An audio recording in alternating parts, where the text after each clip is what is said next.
பவித்ரா, நாடாளுமன்ற தேர்தல் சூடுபிடித்துள்ள சூழ்நிலையில் பாரதிய ஜனதா கட்சியின் கூட்டணியில் இணைய இருப்பதாக பேசப்பட்டு வந்த பாட்டாளி மக்கள் கட்சி மற்றும் தேமுதிக ஆகிய இரண்டு கட்சிகளும் அந்த கூட்டணியில் இணைவதற்கான சூழல் இன்னும் கனியவில்லை என்றும் இரு தரப்பிலும் பேச்சுவார்த்தையில் இழுபறி நீடிக்கிறது என்பதால் தான் முன்னாள் அமைச்சர் சி.வி. சண்முகம் பாமக நிறுவன தலைவர் டாக்டர் ராமதாஸை தைலாபுரத்தில் உள்ள அவரது இல்லத்தில் நேற்று சந்தித்து பேசியிருப்பதாகவும் கூறப்படுகிறது. இதே போல தேமுதிக தரப்பிலும் துணை பொதுச் செயலாளர் சுதீஸ்வரன் பாரதிய ஜனதா கட்சியினர் நடத்திய பேச்சுவார்த்தையில் இன்னும் உடன்பாடு எட்டப்படவில்லை என்று தகவல்கள் தெரிவிக்கின்றன. இதனால் பாரதிய ஜனதா கட்சி கூட்டணியில் இணைய உள்ள கட்சிகளுக்கிடையே கூட்டணி பேச்சுவார்த்தையில் இழுபறி நீடிக்கிறது. இதனால் பாமக மற்றும் தேமுதிக ஆகிய இரண்டு கட்சிகளும் அதிமுக கூட்டணியில் இணைவதற்கான முயற்சியில் ஈடுபட்டிருப்பதாக இப்போது தகவல்கள் வெளியாகி இருக்கின்றன. 2019 ஆண்டு நடைபெற்ற நாடாளுமன்ற தேர்தலில் பாட்டாளி மக்கள் கட்சி 7 நாடாளுமன்ற மக்களவை தொகுதிகளில் போட்டியிட்டது.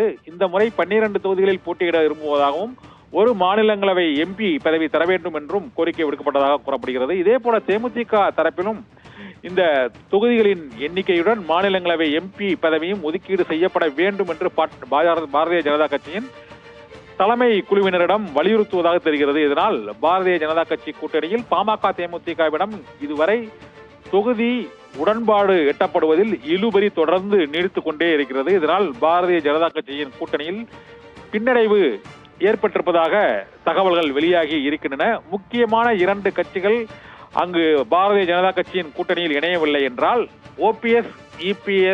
ஓபிஎஸ் அணி மற்றும் இபிஎஸ் அணி தனித்து போட்டியிடுகிறது.